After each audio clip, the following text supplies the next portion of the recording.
Hello everyone, कैसे हैं आप लोग। उम्मीद कर रही हूँ सभी लोग अच्छे होंगे, अच्छे से अपनी पढ़ाई कर रहे होंगे।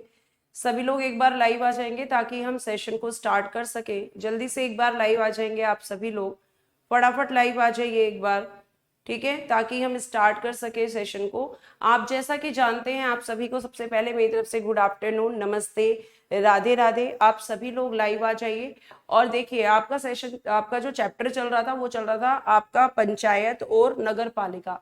तो पंचायत वाला जो पार्ट है वो मैं आपको पूरा करा चुकी थी। आज मुझे आपको नगर पालिका पढ़ाना है, लेकिन उससे पहले मैं आपको पढ़ा रही थी क्या कहते हैं, राज्य निर्वाचन आयोग। उसके बारे में मुझे आपको बताना है, तो वो मैं आपको आज बताऊंगी, ठीक है।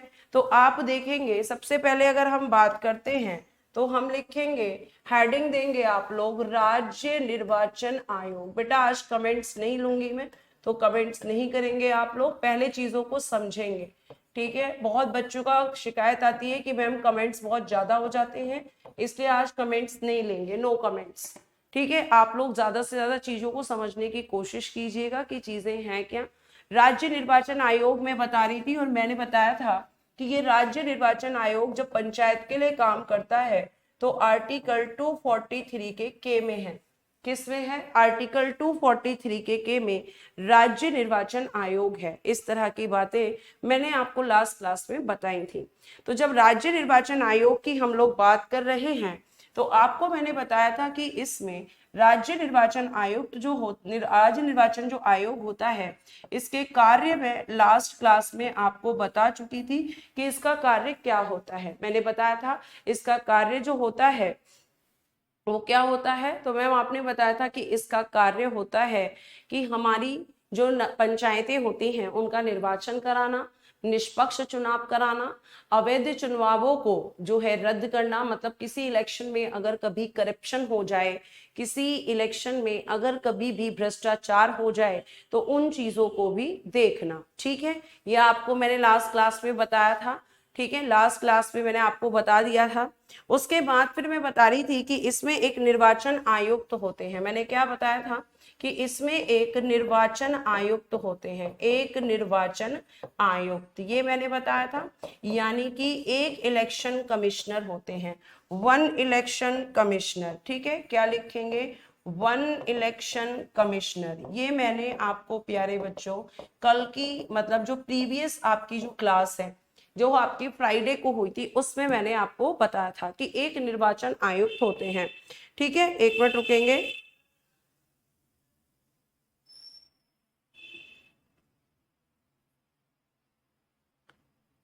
एक मिनट बेटा।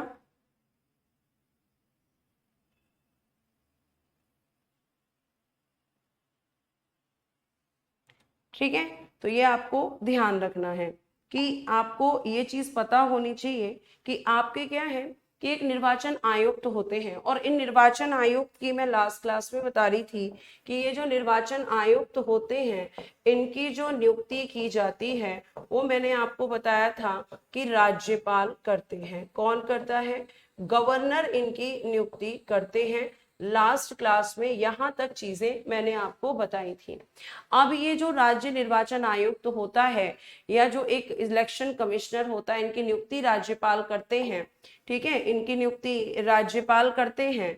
तो आपको ध्यान रखना है कि इनकी नियुक्ति राज्यपाल करते हैं। तो अब हमें अगला क्या देखना है कि इनका कार्यकाल क्या होता है, इनका कार्यकाल क्या होता है।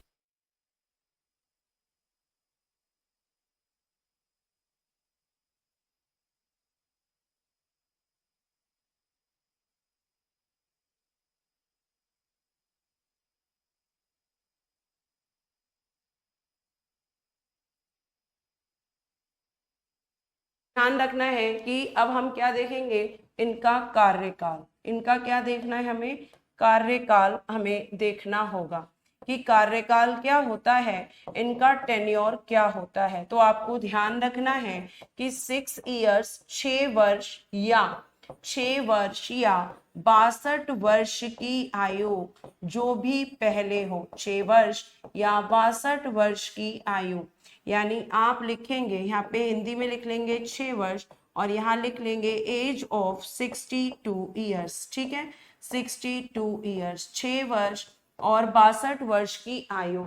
इसमें से जो भी पहले होगा, क्या लिखेंगे, इसमें से जो भी पहले हो, ठीक है, इसमें जो भी पहले हो, इसमें जो भी पहले हो, ये आपको ध्यान रखना है, इसमें जो भी पहले हो। पहले हो का क्या मतलब होता है, तो आपको ध्यान रखना है कि अगर मैं आपसे ये बात कहूं कि मान लीजिए एक व्यक्ति है ए और एक व्यक्ति है बी, एक बार इनको जब इलेक्शन कमिश्नर अपॉइंट किया गया था तो इनकी आयु उस समय 55 वर्ष थी। ये इनकी क्या है प्यारे बच्चों, ये इनकी एज है। और जब बी को अपॉइंट किया गया था तो इनकी जो एज थी वो 60 थी, इनकी एज क्या है 60। तो आपको मैं बताऊं कि जब ए रिटायर हुए थे तो ए में हम ईयर्स को नहीं देख सकते थे। हमें क्यों नहीं देख सकते थे, वो सॉरी, ए में हम एज को नहीं देख सकते थे। क्यों नहीं देख सकते थे, क्योंकि 62 साल का जो ए होगा वो कितने साल बाद होगा, 7 साल बाद होगा। ठीक है, कितने साल लगेंगे, लगभग 7 साल, क्योंकि 5 साल तो 60 का होने में पूरा टाइम बाकी है और 2 साल ये, तो 7 साल बाद। लेकिन इसमें पहले पूरा क्या हो रहा है, 6 साल पहले पूरा हो रहा है। तो हम क्या देखेंगे, एक ही केस में हमने बेटा ईयर्स का केस देखेंगे। और अगर हम आ जाते हैं बी की तरफ तो इसमें हम जो है 6 साल का कॉन्सेप्ट नहीं लगा सकते। क्यों नहीं लगा सकते, क्योंकि 6 साल बाद तो वो 66 के हो जाएंगे। लेकिन मैक्सिमम एज यहाँ पे कितनी लिखी हुई है, 62 ईयर्स लिखी हुई है। तो ये आपके जो है एज के अकॉर्डिंग रिटायर होंगे, क्योंकि 62 ईयर्स जो है मैक्सिमम एज है। तो जो भी पहले होता है उसके बेस पर ये रिटायर हो जाते हैं।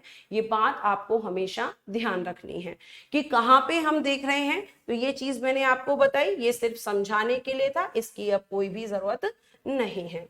आगे हम अगर बात करते हैं तो हम कार्य देख चुके, इनका कार्यकाल देख चुके। तो कार्यकाल के बाद हमें ये भी पता होना चाहिए कि ये अपना त्यागपत्र किसको देते हैं, ये अपना रेजिग्नेशन किसको देते हैं, रेजिग्नेशन। तो आप कहेंगे कि ये अपना त्यागपत्र जो है राज्यपाल को देंगे, ये अपना त्यागपत्र बच्चों गवर्नर को देंगे, आपको ध्यान रखना है।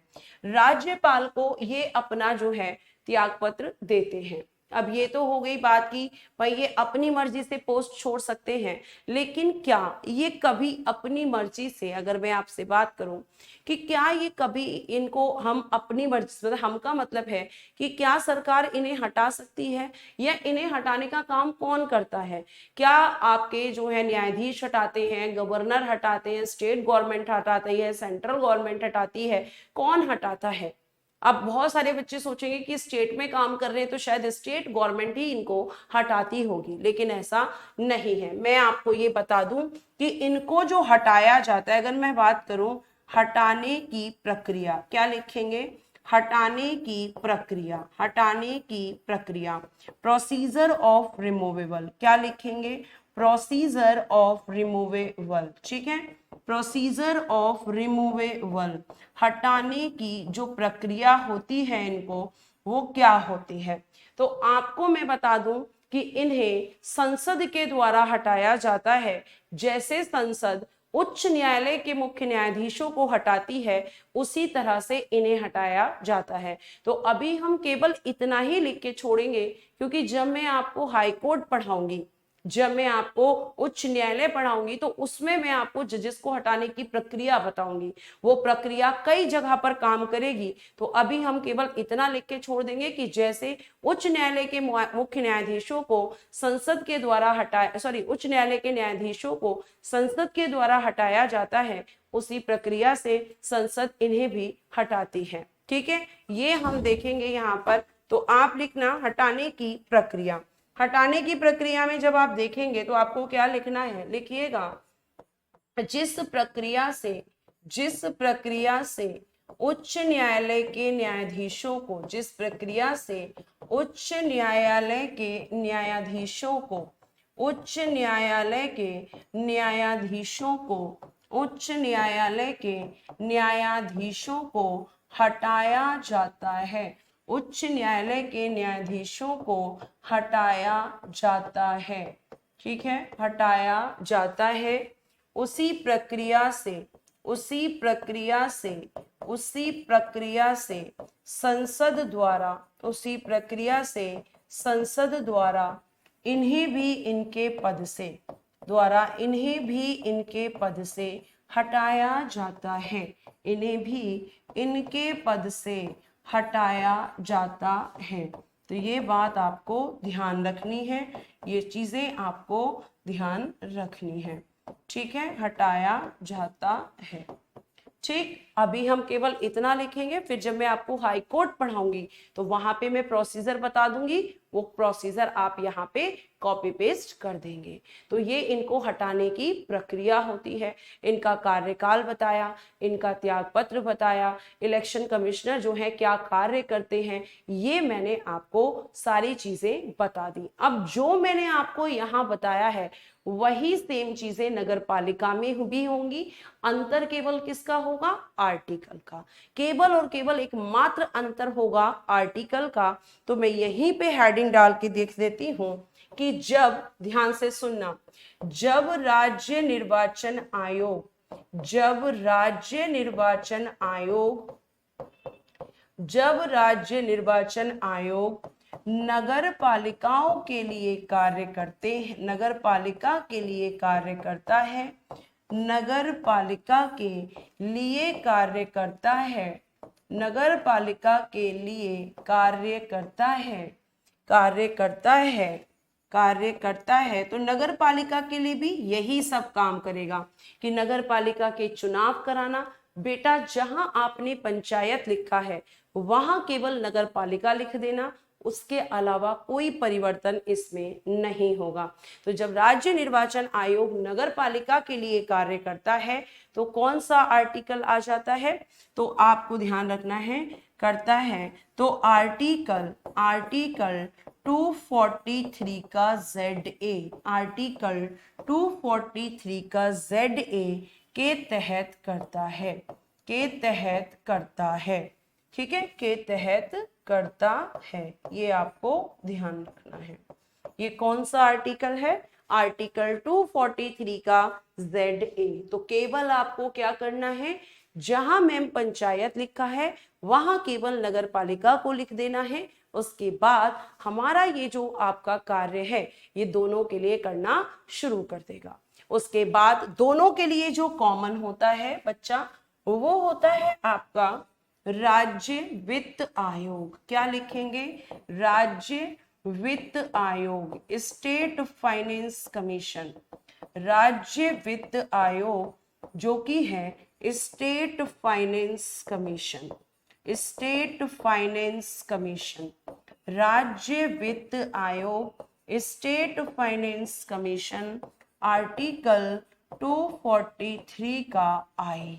ठीक है, आर्टिकल 243 का आई, स्टेट फाइनेंस कमीशन। जब हम राज्य वित्त आयोग की बात कर रहे हैं तो ये किसके लिए हो गया? ये वाला आर्टिकल तो मैम पंचायत के लिए हो गया, जब ये पंचायत के लिए काम करेगा। और जब ये राज्य वित्त आयोग नगर पालिकाओं के लिए काम करेगा तो हम किस आर्टिकल के तहत काम कराएंगे? तो क्योंकि केवल दोनों में आर्टिकल्स का ही परिवर्तन होता है तो आप लिखेंगे कि जब ये नगर पालिका के लिए कार्य करेगा तो आर्टिकल 243 का वाई आ जाएगा, आर्टिकल 243 का वाई। ठीक है, अभी मैं नगर पालिका पढ़ाऊंगी आपको स्टार्टिंग से। तो नगर पालिका के लिए आर्टिकल 243 के वाई के तहत काम करेगा और बेटा पंचायत के लिए आर्टिकल 243 का आई। केवल और केवल आर्टिकल्स में परिवर्तन होता है, केवल और केवल किसमें चेंजेस होता है? केवल आर्टिकल में चेंज होता है, ये कहेंगे म्युनिसिपैलिटी। ठीक है, अब आ जाते हैं कि राज्य वित्त आयोग जो होता है इसका फॉर्मेशन कैसे होता है। तो हेडिंग देना, composition of state finance commission, composition of state finance commission, state finance commission. ठीक है, composition of state finance commission यानी कि राज्य वित्त आयोग का गठन, राज्य वित्त आयोग का गठन, ये आपका यहाँ पर हेडिंग हो जाएगी, राज्य वित्त आयोग का गठन।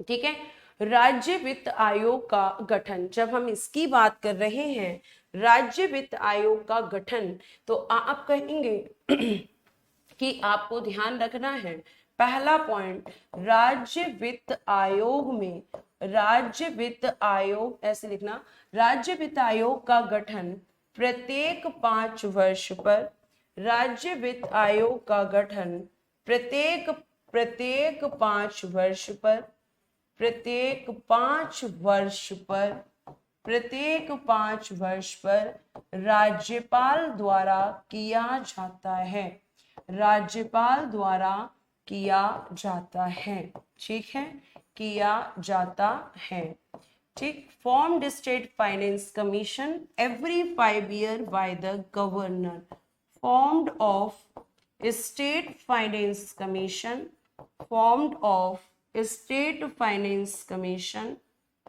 formed of state finance commission, finance commission, formed of state finance commission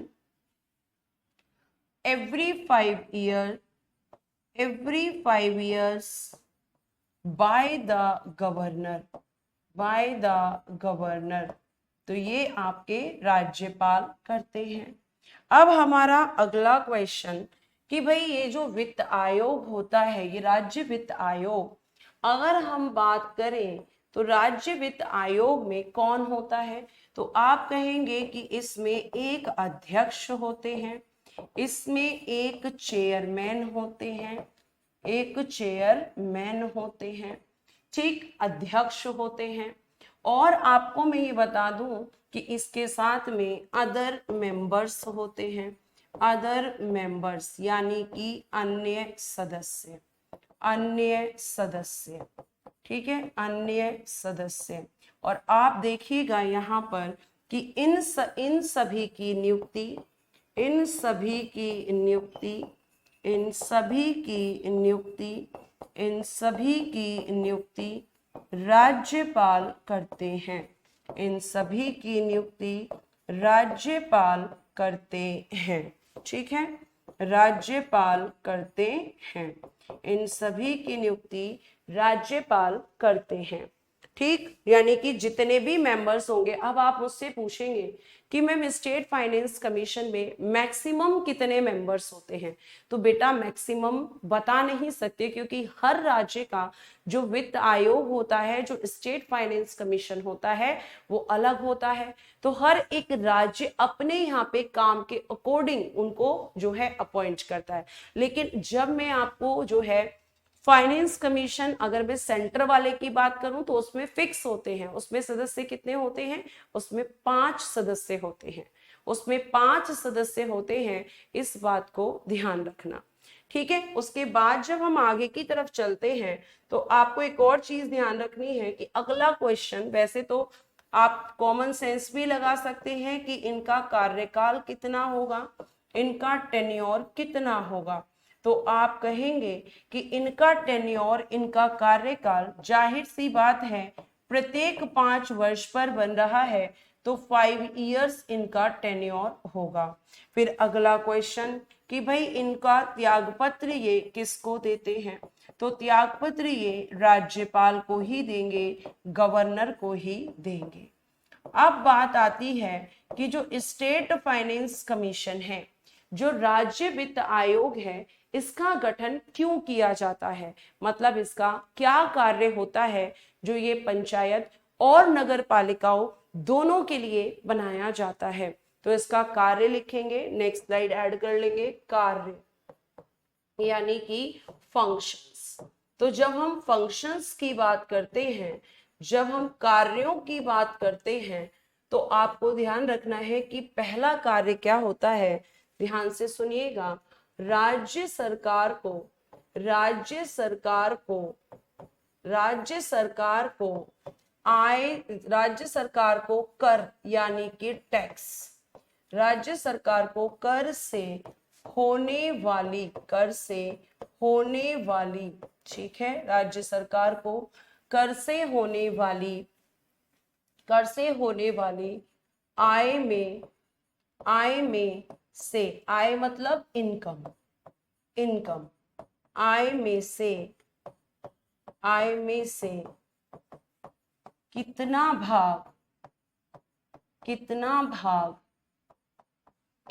भाग, यानी कि कितना पार्ट इनकम का, मान लीजिए अगर 100 रुपए की इनकम हो रही है तो 100 रुपए में से कितनी इनकम जो है उनको उस टैक्स की नगर पालिकाओं को और पंचायतों को देनी पड़ेगी। तो कितना भाग पंचायत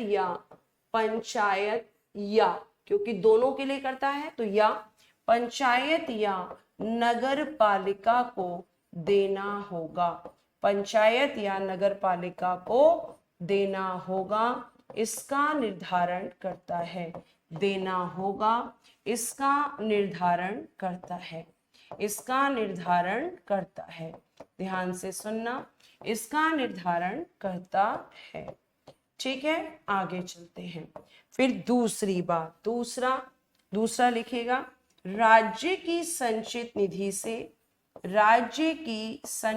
निधि यानी कि कंसोलिडेटेड फंड ऑफ स्टेट, राज्य की संचित निधि, कंसोलिडेटेड फंड ऑफ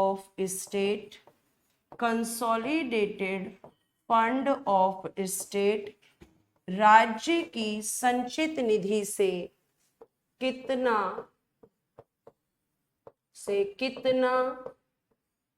राज्य की संचित निधि से कितना, ठीक है, राज्य की संचित निधि से राज्य की संचित निधि से कितना अनुदान यानी कि ग्रांट्स, कितना अनुदान यानी कि ग्रांट्स पंचायत या नगर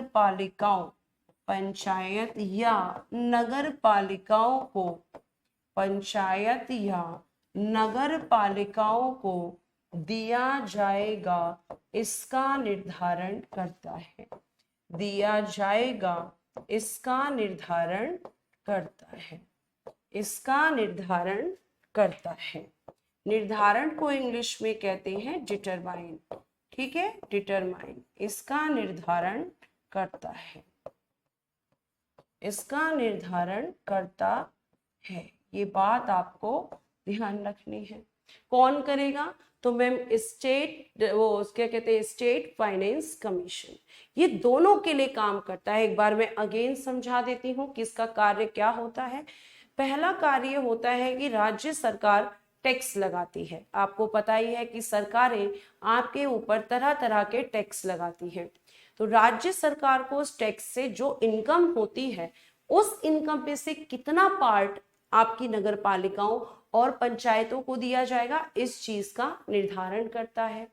दूसरी चीज, जो राज्य सरकार के पास कंसोलिडेटेड फंड में जो पैसा होता है, उसमें से कितना ग्रांट्स, कितना अनुदान इन दोनों को दिया जाना चाहिए, ठीक है, वो भी यही निर्धारित करता है। और साथ साथ तीसरा काम ये क्या करता है? तीसरा काम ये करता है कि पंचायत या नगर पालिकाओं में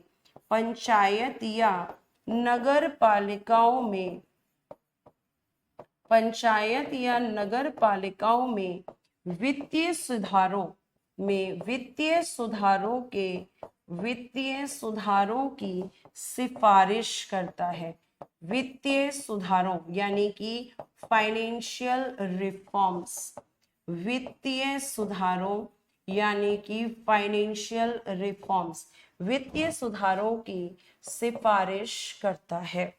ठीक है, वित्तीय सुधारों की सिफारिश करता है, ये बात आप ध्यान रखिएगा। वित्तीय सुधारों की सिफारिश करता है कि भाई किस तरीके से आपकी जो पंचायत हैं और जो नगर पालिकाएं हैं, जो उनको विषय दिए गए हैं, जैसे आपकी पंचायतों का भी काम, जो काम पंचायतें गांव में करती हैं वही काम नगर पालिकाएं शहरों में करती हैं। ये मैंने आपको पहले भी बताया था। अब जाहिर सी बात है कि काम करने के लिए, काम जैसे स्कूल बनाना, हॉस्पिटल्स बनाना, सड़क बनाना, सड़कों का जो है उसमें रिनोवेट कराना, या फिर हम कह सकते हैं बिजली की व्यवस्था, पानी की व्यवस्था, सफाई की व्यवस्था, ये सारे मैनेजमेंट कौन करता है? गांव में पंचायत और शहरों में नगर पालिकाएं करती हैं। तो आपको एक और चीज ध्यान रखनी है कि जब ये रिफॉर्म्स किए जाते, मतलब जब ये काम किए जाते हैं, जब चीजों को सुधारा जाता है, तो ये भी तो देखा जाएगा ना कि भाई ये बताओ कि पैसा कहाँ से आएगा, तो पैसा यहां से, पैसा इस तरीके से आता है। इसके अलावा पंचायतों, उसके अलावा एक चीज लिख लीजिएगा नोट डाल के, उसके अलावा नोट डाल के लिखिएगा यहाँ पे, नोट डाल के एक और चीज लिख लीजिएगा कि पंचायतों, पंचायतों थोड़ा सा बड़ा लिखते हैं, पंचायतों या नगर पालिकाओं, पंचायतों या नगर पालिकाओं, ठीक है, पंचायतों या नगर पालिकाओं, ठीक है, पंचायतों या नगर पालिकाओं को भी कुछ कर लगाने के, कुछ कर यानी कि टैक्स, कुछ कर लगाने, कुछ कर लगाने और वसूल करने का अधिकार होता है। कुछ कर लगाने और वसूल करने का अधिकार होता है। वसूल करने यानी कि कलेक्शन, ठीक है, यानी कि इकट्ठा, वसूल की जगह हम एक वर्ड लिख देते हैं और इकट्ठा, क्या लिखेंगे, और इकट्ठा, यानी कि कलेक्शन करने का अधिकार होता है, करने का अधिकार होता है। तो कुछ इनकम बेटा इनको यहां से भी जनरेट हो जाती है। तो इस तरीके से पंचायत या नगर पालिकाएं हमारा जो है काम करती हैं। तो ये आपको ध्यान रखना है। आगे चल सकते हैं और आगे हम देखेंगे, क्योंकि हम राज्य वित्त आयोग पढ़ रहे हैं, तो आपको मैं एक और चीज बता दूं कि एक क्वेश्चन और आपसे पूछा जाएगा कि जो राज्य वित्त आयोग है, राज्य वित्त आयोग, ठीक है, राज्य वित्त आयोग, इसके बारे में क्वेश्चन और पूछा जाएगा कि भाई ये अपनी रिपोर्ट किसको देते हैं, ये अपनी रिपोर्ट किसको देते हैं।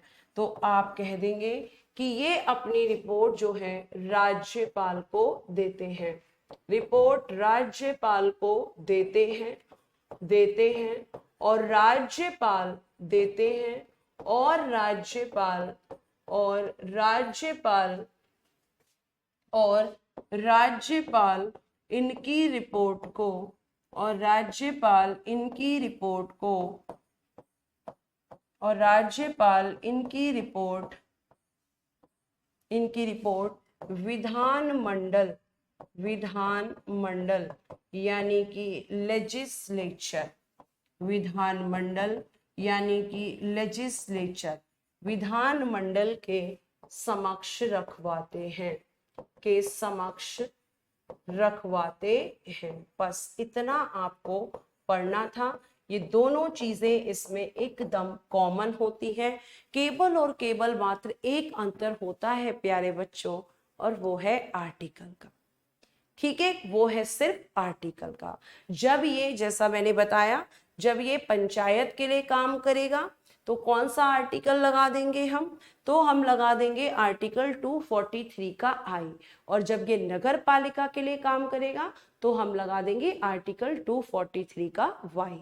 उसके अलावा कोई परिवर्तन आपको देखने के लिए नहीं मिलेगा, ठीक है, ये दोनों के लिए काम करता है। जब पंचायत पढ़ेंगे तो केवल पंचायत लिखेंगे जो इसके काम है, लेकिन क्योंकि मैंने दोनों को साथ में पढ़ाया है, इसलिए मैंने क्या किया है, काम में आपका स्लैश लगा के दोनों को लिख दिया है, ठीक है, दोनों के लिए ये चीजें आपका करता है।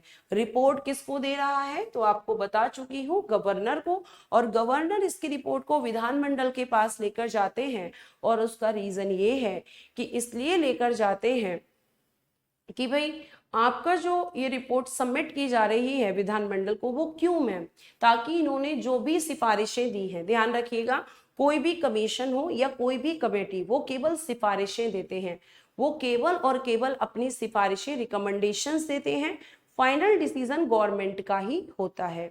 तो ये इनका काम हो गया। अब आपको हेडिंग क्या देनी है, अब आपको हेडिंग क्या देनी है, अब आपको हेडिंग देनी है नगर पालिका, आपको हेडिंग क्या देनी है, अब आपको हेडिंग देनी है नगर पालिका, ठीक है, नगर पालिका यानी कि म्युनिसिपैलिटी, नगर पालिका, म्युनिसिपैलिटी, दोनों के लिए सेम चीजें। पहले हम देखते हैं कि जब मैं आपको बता दूं कि जब पंचायतों को संवैधानिक करने की बात की जा रही थी, तो जाहिर सी बात थी कि जब पंचायतों को संवैधानिक किया जाना था तो नगर पालिकाओं को भी संवैधानिक उसी के साथ में कर दिया गया था।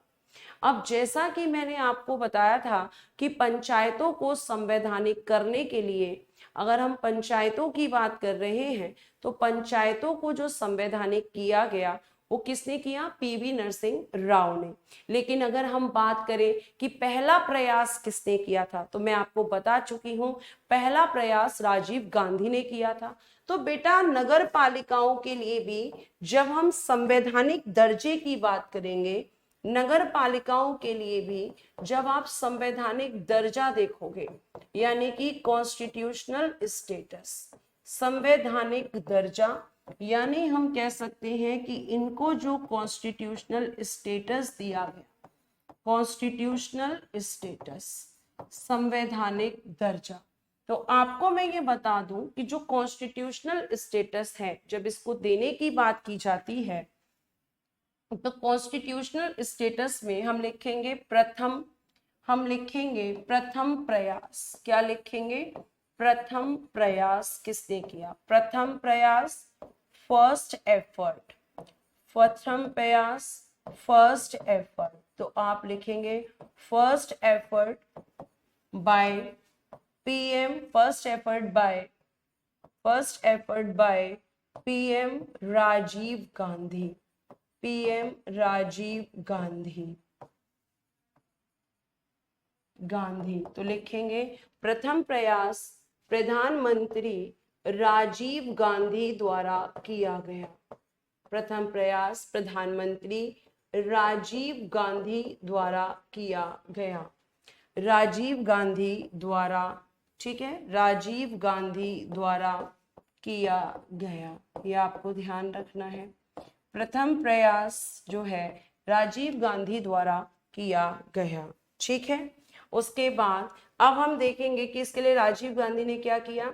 राजीव गांधी जी, ठीक है, श्री राजीव गांधी जी इसके लिए क्या लेकर आए थे?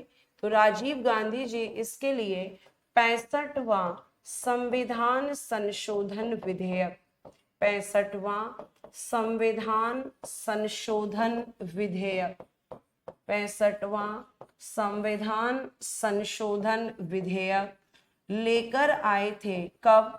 1989 में, ठीक है। यानी लिखेंगे ब्रैकेट में 65th constitution amendment, constitution amendment 1989, 65th constitution amendment, ठीक है, अमेंडमेंट बिल 1989, ये वाला बिल ये लेकर आए थे। और जब ये बिल बेटा लेकर आए तो आपको मैं बता दूं कि ये जो बिल है, ये अमेंडमेंट जो बिल है, इसे लोकसभा से पारित यानी कि पास कर दिया गया था। और अगर मैं राज्यसभा की बात करूं तो राज्यसभा से अस्वीकार हो गया था। यही सेम चीज आपने पंचायत के केस में भी देखी थी, यानी कि राज्यसभा से इस बिल को रिजेक्ट कर दिया गया था।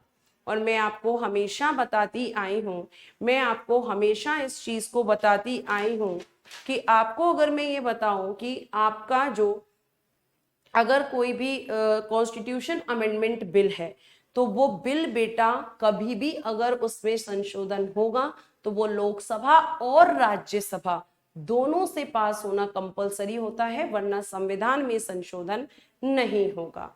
उसके बाद आपको ध्यान रखना है, उसके बाद आपको ध्यान रखना है कि यहाँ पे अगर हम आगे बात करते हैं यहाँ पर, तो आप लिखेंगे कि आपके जो नेक्स्ट पीएम बने हैं, ठीक है, हम कहेंगे कि जो अगले प्रधानमंत्री, फिर आपके लिखेंगे उसके बाद अगला प्रयास, नेक्स्ट एफर्ट, अगला प्रयास किसने किया, नेक्स्ट एफर्ट किसने लगाया, नेक्स्ट एफर्ट लिखिएगा, अगला प्रयास लिखिएगा PM PM PV Narasimha Rao, PV Narasimha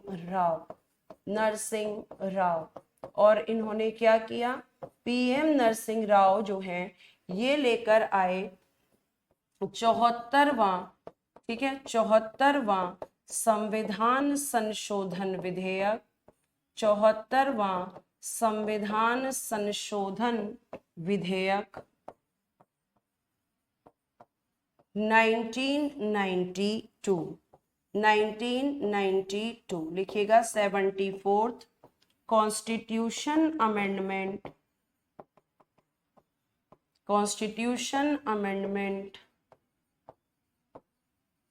1992। ठीक है, दोनों बिल 73वां की बात कर लो चाहे आप 74वें की बात कर लो, दोनों के दोनों बिल बेटा आपके कब आए हैं, दोनों के दोनों बिल आपके जो है बेटा वो 1992 में ही आए हैं।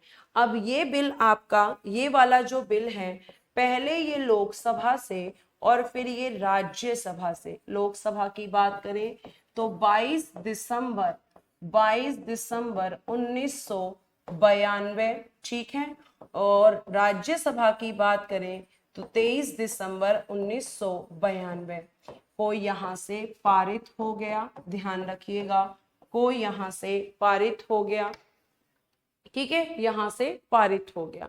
और जब यहाँ से 1 मिनट रुकेंगे थोड़ा सा,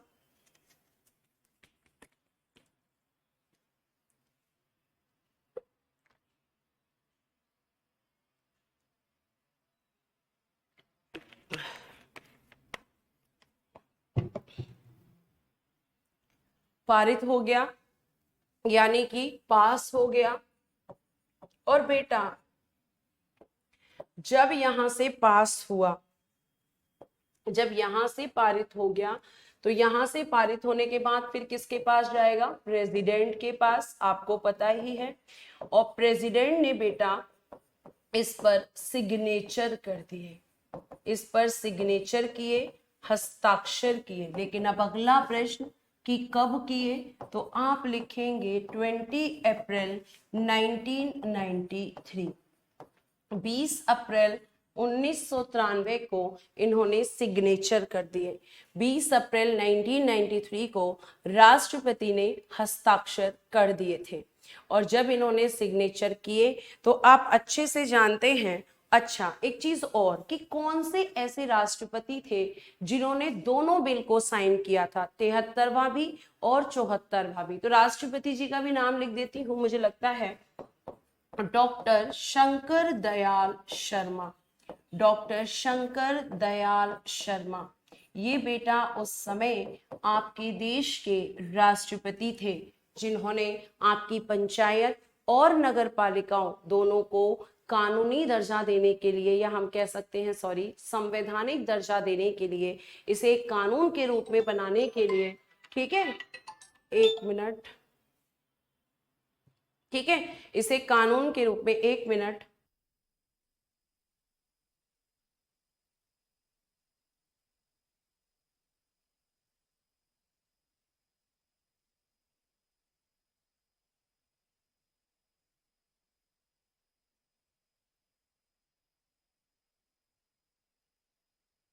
ठीक है बेटा। तो डॉक्टर शंकर दयाल शर्मा ये आपके राष्ट्रपति थे। अच्छा मैम, सिग्नेचर हो गए, फिर आपको याद रखना है कि सिग्नेचर तो हो गए, फिर उसके बाद जो बिल है ये लागू कब हुआ था, लागू कब किया गया था इसको, क्योंकि सिग्नेचर होने के बाद ही तो ये अधिनियम बना, उसके पहले तो मात्र एक बिल था।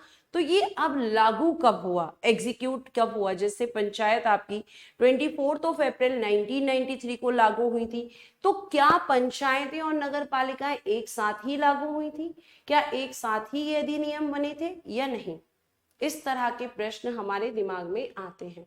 तो मैं आपको ये बता दूं कि ये जो लागू हुई थी आपकी, ये हुई थी 1 जून 1993 से, यानी पंचायतों वाला जो अधिनियम था ये लागू हो गया था, ये अधिनियम लागू हुआ था 1 जून 1993 से।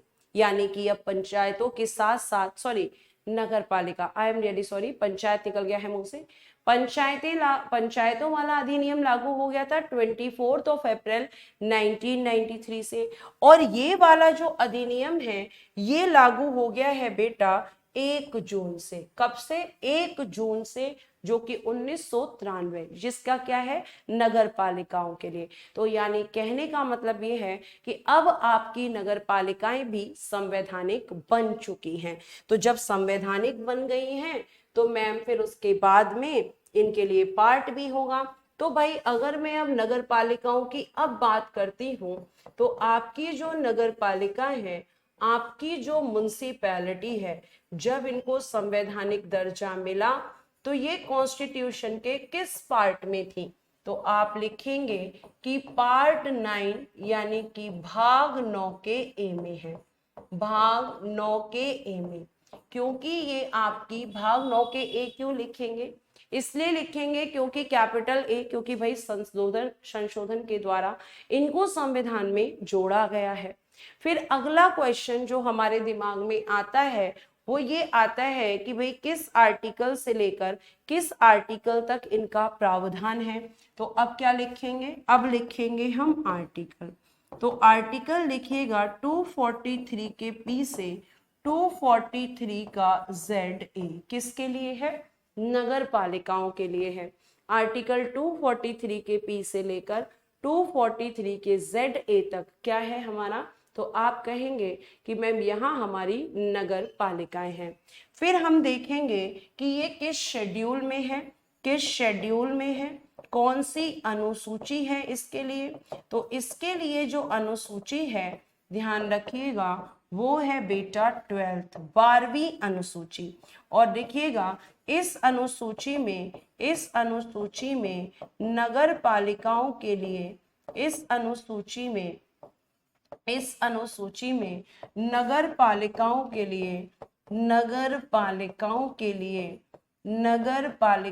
के लिए, ठीक है, इस अनुसूची में नगर पालिकाओं के लिए 18 विषय यानी कि 18 सब्जेक्ट्स जिन पर ये काम करेंगी, 18 विषय दिए गए हैं। और ये विषय अगर हम बात करते हैं कि पंचायतों के लिए कितने थे, तो मैंने आपको बताया था 29 विषय थे। पंचायतों के लिए कितने विषय थे? 29 विषय थे। और नगर पालिकाओं के लिए कितने विषय हैं? तो 18 विषय हैं, 18 सब्जेक्ट्स हैं। 18 सब्जेक्ट्स कर दीजिएगा इसको, सब्जेक्ट्स, ठीक है। 18 विषय दिए गए हैं जिन पर नगर पालिकाएं काम करती हैं। अब हम अगर बात करते हैं तो सबसे पहले आपके विषय हो गए, अनुसूची हो गई। अच्छा, जो नगर पालिका है ये किस सूची का विषय है? तो लिखना ये भी राज्य सूची का विषय है, ये भी राज्य सूची का विषय है, ये भी राज्य सूची का विषय है, ठीक है, ये भी राज्य सूची का विषय है, ठीक है, ये भी राज्य सूची का विषय है। यानी कि जैसे पंचायतों के लिए राज्य विधानमंडल कानून बनाता है, वैसे ही नगर पालिकाओं के लिए भी राज्य विधानमंडल यानी कि स्टेट लेजिस्लेचर ही कानून बनाएगा, ठीक है। अगला आगे अगर हम बात करें तो आपको मैं कुछ फैक्ट्स बताऊंगी। फैक्ट्स यानी कि तथ्य जो कि नगर पालिकाओं से संबंधित है, फैक्ट्स यानी कि तथ्य। और जब हम तथ्यों की बात करते हैं, फैक्ट्स की बात करते हैं, तो आपसे एक प्रश्न पूछा जाएगा कि आपके लिए पहला नगर निगम, ठीक है, यानी पहला नगर निगम, नगर निगम को इंग्लिश में बोलेंगे फर्स्ट म्युनिसिपल कॉरपोरेशन। ये कहाँ बनाया गया था? कॉरपोरेशन, फर्स्ट म्युनिसिपल कॉरपोरेशन, पहला नगर निगम, जो कि बनाया गया था 1687 में, 1687 में। और कहां पर? यानी कि मद्रास, जिसको वर्तमान में चेन्नई कहा जाता है। तो मद्रास शहर में इसको बनाया गया था। यानी कि नगर पालिकाओं का प्रावधान ब्रिटिशों के टाइम पर ही कर दिया गया था। यानी नगर निगम, नगर पालिकाएं भी 3 तरह की होती हैं, बताऊंगी आपको जब मैं बताऊंगी कंपोजिशन ऑफ म्युनिसिपैलिटी। तो पहला नगर निगम कहाँ बना है? 1687 में मद्रास शहर के लिए पहले नगर निगम की स्थापना की गई। फिर आपका 1793 का एक चार्टर एक्ट आया। चार्टर एक्ट, चार्टर एक्ट में क्या किया गया? इस चार्टर एक्ट में 3 जगह पर की गई, 3 जगह, ठीक है, 3 जगह पर आपके नगर निगम बनाए गए। तीन तीन क्या बने? 3 नगर निगम। लेकिन कहां कहां पर बने?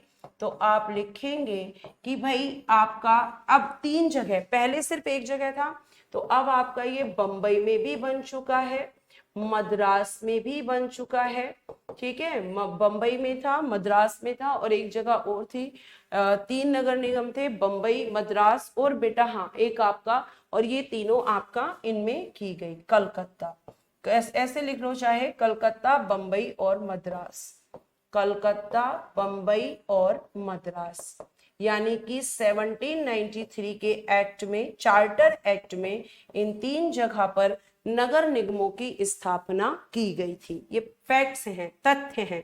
उसके बाद में पहली बार इनका स्पष्ट प्रावधान पंचायतों की तरह, लिखिएगा, स्पष्ट प्रावधान, स्पष्ट प्रावधान, स्पष्ट प्रावधान 1919 के अधिनियम में, 1919 के अधिनियम में किया गया, 1919 के अधिनियम में, ठीक है। यानी कि एक्ट ऑफ 1919, एक्ट ऑफ 1919, 1919 के अधिनियम में किया गया। और आपको मैं ये बता देना चाहूंगी कि बाकी अगर हम बात करेंगे बाकी की चीजों के लिए तो फिर मैं अगली क्लास में डिस्कस करूंगी। आज के लिए मैं क्लास को यहीं विराम देती हूँ। आगे एक फैक्ट और है, वो लिखवाकर फिर आपके कॉन्स्टिट्यूशन में क्या क्या आर्टिकल में क्या क्या प्रोविजंस हैं वो करा के कल में इसे खत्म करा दूंगी और कल ही शुरू करूंगी मैं सुप्रीम कोर्ट यानी उच्चतम न्यायालय। तो आज के लिए इतना ही, धन्यवाद, bye bye, take care and good day everyone.